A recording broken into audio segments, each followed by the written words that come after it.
Hello, hello, good morning, friends. This is Amit Vasist, your programming guru, philosopher guide from Dr. Syama Prasad Mukherjee University, MCA department, as well as guest faculty of Birsa institute of technology trust. आज फिर मैं आप लोगों के सामने एक नया chapter लेकर आया हूँ, specially demand of BTech student, diploma student, MCA student कि कैसे डेटाबेस कनेक्शन एस्टेब्लिश करते हैं, यानी कि कैसे फ्रंट एंड को बैक एंड से कनेक्ट करते हैं। That means today I will discuss about handling with database with any application. तो ये बहुत इम्पोर्टेंट चैप्टर है किसी भी सॉफ्टवेयर डेवलपमेंट के लिए। यदि सॉफ्टवेयर डेवलप हम लोग करते हैं तो उसमें क्या करते हैं, दो टूल का यूटिलाइज करते हैं। पहला टूल हम लोग क्या बोलते हैं, फ्रंट एंड टूल, एंड दूसरा टूल क्या होता है, back and tool. Front end tool में हम लोग मेनली किसका यूटिलाइजेशन करते हैं, ग्राफिकल यूजर इंटरफेस, यानी कि किसी भी फ्रंट एंड को खूबसूरत बनाने के लिए, इंटरेक्टिव बनाने के लिए हम लोग एप्लीकेशन प्रोग्राम का यूज करते हैं। वो एप्लीकेशन प्रोग्राम के रूप में हम लोग कोई भी प्रोग्रामिंग लैंग्वेज यूज कर सकते हैं। जनरली आज के समय में वो क्या है, real world based application program based होता है, artificial intelligence based application program होता है। तो हम लोग एप्लीकेशन प्रोग्राम के रूप में फर्स्ट चॉइस के रूप में पाइथन का, वेब डेवलपमेंट के लिए पीएचपी का, और मोबाइल एप्लीकेशन के लिए जावा का यूज करते हैं। तो आज हम लोग एप्लीकेशन प्रोग्राम में पीएचपी की बात करेंगे, क्योंकि पीएचपी को कैसे हम लोग यूज करते हैं और कैसे डेटाबेस के साथ कनेक्ट करते हैं, और हम लोग बैकएंड के रूप में डेटाबेस का यूज करते हैं। और ये डेटाबेस क्या होता है, दो प्रकार का डेटाबेस होता है, एक लोकल डेटाबेस होता है, एक रिमोट डेटाबेस। तो हम लोग पहले समझेंगे कि ये डेटाबेस होता क्या है और आखिर में इसका नीड क्या है। तो हम लोग बोल सकते हैं कि डेटाबेस क्या है, it is a collection of information, collection of data store in tabular form. In another word हम लोग कर सकते हैं database is a collection of organized collection of information, organized collection of data, organized collection of related data. तो यहाँ पर होता है कि related data, data means what, data means that data will be establish the relation between one table or more than one table। तो कहने का अर्थ होता है कि हमारे पास जो डेटाबेस क्या है, database is a software program जो यूजर को अलाउ करता है किसी भी इंफॉर्मेशन को स्टोर करने के लिए, किसी भी इंफॉर्मेशन को ऐड करने के लिए, किसी भी इंफॉर्मेशन को डिलीट करने के लिए, और किसी भी इंफॉर्मेशन को अपडेट करने के लिए। That mean example of database is DBMS और RDBMS। तो हम लोग सबसे पहले समझेंगे कि DBMS क्या होता है, database management system. It is a software program, it is a software program mainly utilize for three type of operation. First one is data definition language, यानी DDL, यानी कि with the help of DDL we can create the object. There are two command for creating the object. First one is create table and second one is alter table. Create table से हम लोग क्या करते हैं, कोई भी table create करते हैं और टेबल का डेटा टाइप को डिफाइन करते हैं कि ये टेबल किस नेचर का होगा। तो उसमें जो भी फील्ड होता है उसका डेटा टाइप किस नेचर का, जैसे सपोज क्रिएट टेबल में हम लोग एक स्टूडेंट डेटाबेस बना रहे हैं, उसमें क्या हो सकता है, स्टूडेंट नेम, स्टूडेंट का रोल नंबर, स्टूडेंट का मार्क्स, स्टूडेंट का फीस। तो स्टूडेंट नेम का डेटा टाइप जब भी होगा वेरिएबल कैरेक्टर होगा, फीस जब भी होगा क्या होगा, इंट डेटा टाइप में होगा। अब डेट एंड टाइम क्या होगा, डेट डेटा टाइप। इसी प्रकार हम लोग डेटा टाइप की हेल्प से क्या करते हैं, किसी भी वेरिएबल का नेचर को डिफाइन करते हैं। यहाँ पर टेबल में वेरिएबल जो यूज कर रहे हैं, एट्रीब्यूट यूज कर रहे हैं, एट्रीब्यूट के नेचर को डिफाइन करेंगे। और तो हम लोग यहाँ पर क्या किए कि ये DDL से काम करेंगे। और यदि सपोर्टेड कोई भी चीज़ हमको चेंजिंग करना है, डेटा के फील्ड में चेंजिंग करना है, तो उसके लिए हम लोग अल्टर कमांड का यूज करते हैं। सेकेंड हमारे पास ऑप्शन है DML, that means data manipulation of language। There are four command used for DML। First one is insert, second one is delete, third one is update, and fourth one is select. यानी कि कोई भी data को add करने के लिए हम लोग इंसर्शन का यूज करेंगे, कोई भी डेटा को डिलीट करने के लिए डिलीशन का यूज करेंगे, कोई भी मॉडिफिकेशन के बाद अपडेट करने के लिए अपडेट का करेंगे, और कोई भी डेटा को व्यू करने के लिए सेलेक्ट का काम करेंगे। हमारे पास तीसरा है DCL, नाम से ही क्लियर है, डेटा कंट्रोल लैंग्वेज। ये क्या करता है, डेटा के बिहेवियर को कंट्रोल करने का काम करता है, डेटा के बिहेवियर को कंट्रोल करने का काम करता है। तो हम लोग यहाँ पर हमारे पास दो ऑप्शन है डेटा के बिहेवियर को कंट्रोल करने का। फर्स्ट वन का नाम है आपके पास कमिट है, सेकंड है रोल बैक। यदि किसी भी डेटा को हम लोग परमानेंटली डिलीट करना चाहते हैं तो डिलीट करने के बाद यदि कमिट कमांड को इशू कर देंगे तो हम उस डेटा को दोबारा रिकवर नहीं कर सकते हैं। लेकिन कभी कभी गलती से कोई डेटा डिलीट हो जाता है, उसको हम लोगों को रिकवर करना होता है, तो उसके लिए हम लोग रिवोक या रोल बैक कमांड करते हैं। तो हम लोग DBMS के द्वारा 3 प्रिमिटिव ऑपरेशन कर सकते हैं। तो और सिमिलरली RDBMS भी क्या है, रिलेशनल डाटाबेस मैनेजमेंट सिस्टम, ये भी किसके जैसा बिहेव करता है, DBMS, यानी कि ये भी क्या करता है, कोई भी डेटा को स्टोर करता है, कोई भी डेटा को इंसर्ट करता है, कोई भी डेटा को डिलीट करता है और कोई भी डेटा को अपडेट। लेकिन major difference between DBMS and RDBMS, DBMS क्या होता है, सिंगल टेबल पर बेस्ड होता है, और जबकि RDBMS क्या है, RDBMS एक सॉफ्टवेयर प्रोग्राम है जो क्या करता है, लार्जर टेबल को स्प्लिट करके स्मॉलर टेबल में करता है और उसमें क्या करता है, रिलेशन एस्टेब्लिश करता है और वो टेबल फिर इंडिविजुअली डील भी करने का काम करता है। और RDBMS किस पर बेस्ड होता है, आपका रिलेशनल डेटाबेस, रिलेशनल मॉडल पर बेस्ड होता है। Example of RDBMS is MySQL, SQL server, SQLite, SQL+। तो हम लोग का कनेक्शन भी किसके साथ एस्टेब्लिश करना है, PHP का कनेक्शन MySQL के साथ कनेक्ट करना है। तो MySQL क्या हुआ, MySQL एक रिलेशनल डेटाबेस मैनेजमेंट सिस्टम है जिसका डेवलपमेंट स्वीडिश कंपनी MySQL ने किया है। लेकिन आफ्टर सम ईयर MySQL को एक्वायर किसने कर लिया, सन माइक्रो सिस्टम ने किया।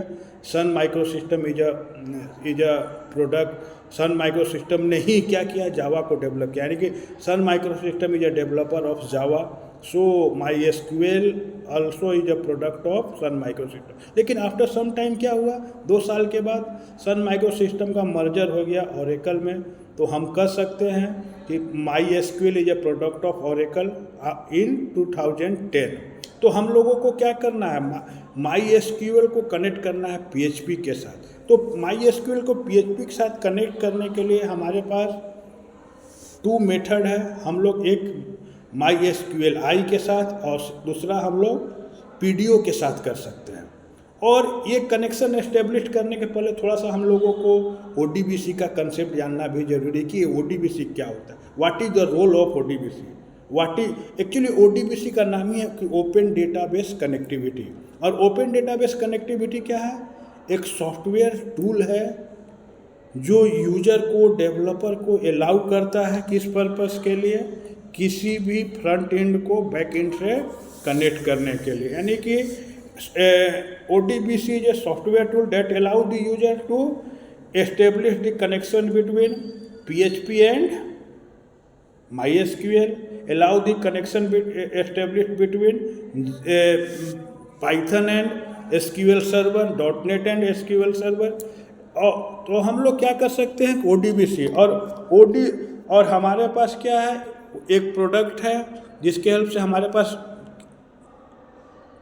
ODBC का ही एग्जाम्पल है ADO या PDO।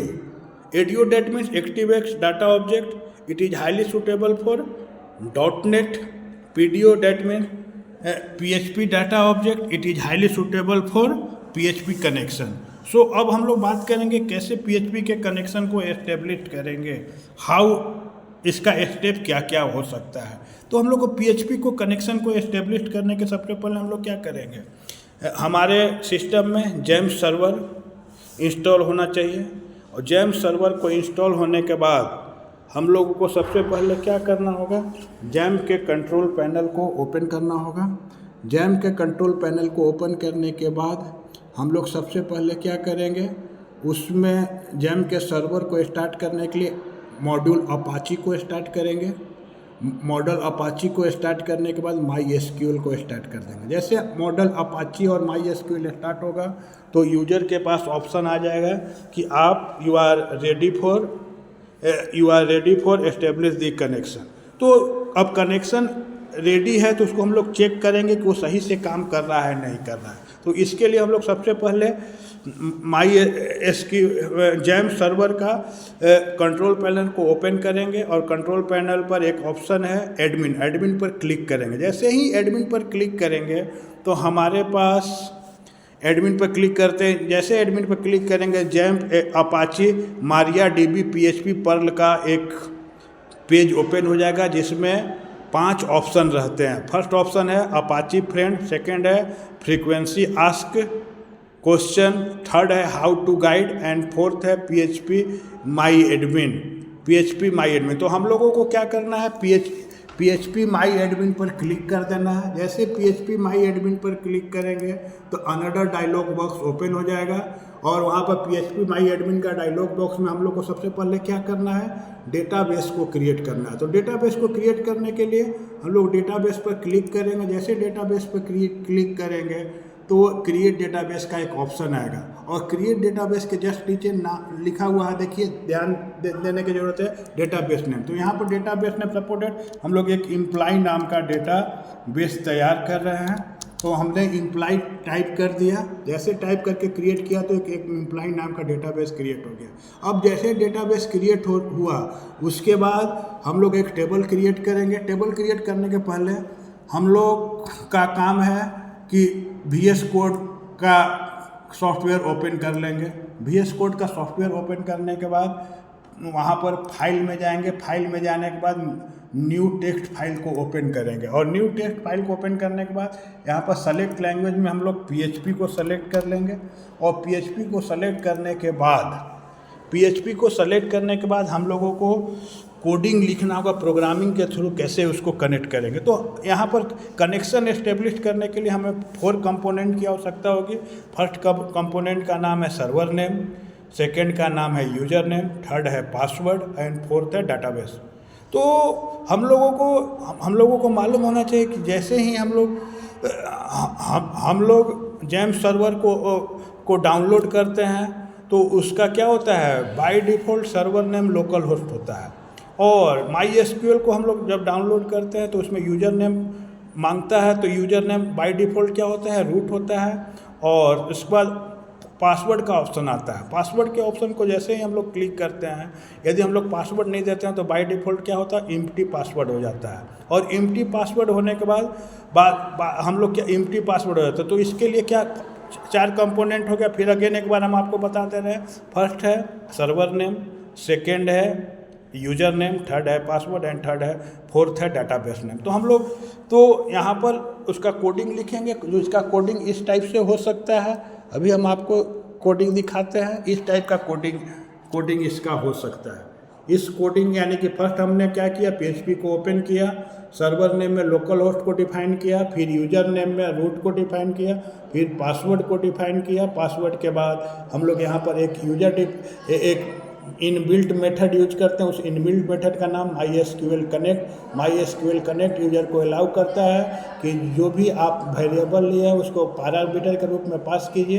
पैरामीटर के रूप में पास यदि सही से पास हो जाएगा तो कनेक्शन एस्टेब्लिश्ड हो जाएगा, नहीं तो फिर एल्स सेक्शन में एरर आ जाएगा। वहाँ पर हमने एक प्री डिफाइंड मेथड यूज किया, उस डाई मेथड क्या करता है, क्रिटिकल एरर को डिफाइन करने का काम करता है और इमीडिएट वो टर्मिनेट कर देता है। अब इसको how to execute this page, तो इसको एग्जीक्यूट करने के लिए हम लोग फर्स्ट ऑफ ऑल एक ब्राउज़र ओपन करेंगे और ब्राउज़र में हम लोग लोकल होस्ट को ओपन कर छोड़ देंगे। हम लोग फर्स्ट ऑफ ऑल क्या करेंगे, ब्राउज़र में लोकल होस्ट को ओपन कर देंगे और लोकल होस्ट को ओपन करने के बाद अब जैसे कि अभी हम लोगों ने फाइल बनाया है MCA2 नाम PHP, यदि उसमें MCA2 PHP नाम से अभी फाइल को हम लोगों ने सेव कर दिया। अब उसको हम लोग रन कराते हैं। देखिए यहाँ पर MCA2 नाम के PHP नाम का फाइल है, उस पर क्लिक करेंगे। यदि हम लोगों ने कनेक्शन सही से एस्टेब्लिश किया होगा तो सक्सेसफुल लिखेगा, नहीं तो फिर डाई में आकर एरर आ जाएगा।